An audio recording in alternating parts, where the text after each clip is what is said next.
Good morning, everybody. Good morning. Okay, talk about luck. So there's this man in North Carolina, named Jerry Hicks. He went to a convenience store. On his way in, he saw $20 cash just laying on the ground. So he picked it up, went inside, bought a scratch off. Turns out it was worth $1 million. Wow. I mean, can you imagine? Talk about luck. Of course, Yeah. this would never happen to either of us. No. Never in a million No. years. Yeah. We would do the right thing. We'd say, oh, who lost their $20? Let Yeah, me take it yeah. to the front counter. Oh, and then they'll like buy the ticket Yeah. the winning So- ticket.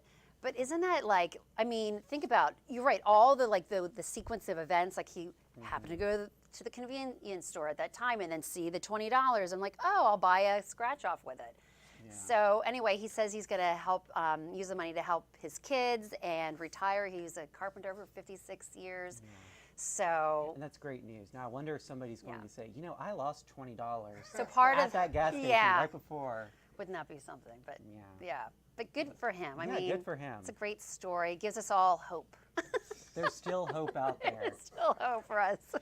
All right, let's take a look at our local stories on this Monday morning.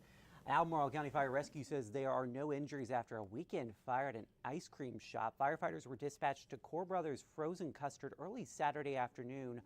Once on scene, they saw smoke showing from the attic. There was also a mulch fire. Crews say they were able to knock out the fire in about 20 minutes. 2 employees were in the building and made it out safely. Core Brothers is temporarily closed and the fire is under investigation.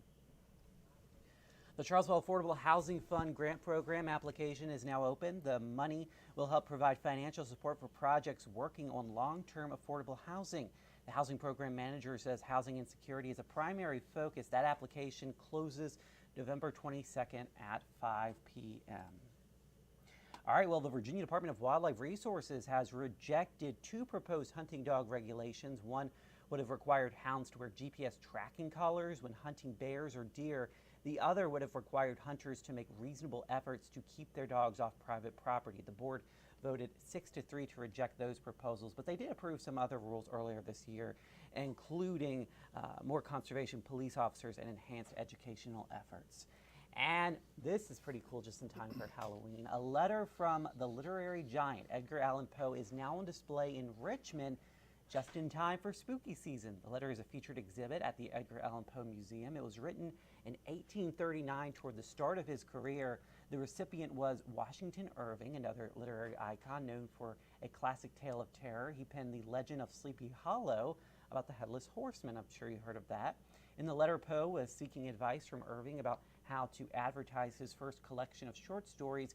You can visit the museum Tuesday through Saturday from 10 to 5 or Sunday from 11 to 5. All right, it feels like Halloween out there. Yeah, it does, especially this morning. We've had light wind, clear skies, so temperatures zip down into the 30s. But as we always tell you, it's not how you start, it's how you're going to finish. And it should be a milder afternoon. Plenty of sunshine over the next several days. 63 today. We'll get up to 69 tomorrow, upper 70s on Wednesday. Of course, Thursday, the big day with Halloween. Look at that temperature, 80 degrees, so great weather for trick-or-treaters. And even a few showers will be possible Friday with another cold front. And then it should be another pleasant fall weekend coming up, 64 on Saturday, 68 Sunday. Don't forget to turn your clocks back 1 hour before going to bed Saturday night. Daylight saving time ends, and make sure you do put fresh batteries in your smoke detectors. Get that extra hour of sleep. That's going to be nice. That's going to be nice. You might be sweating while you're trick-or-treating. You might Probably. want to bring a fan with you. Not a bad idea. It's be warming up out there. Yeah. All right, thank you, David. Let's take a look at the traffic on this Monday morning. Things are moving smoothly on Route 29 at Rio Road here in Albemarle County. I hope you guys have a great Monday out there. We'll see you again on 29 News at noon.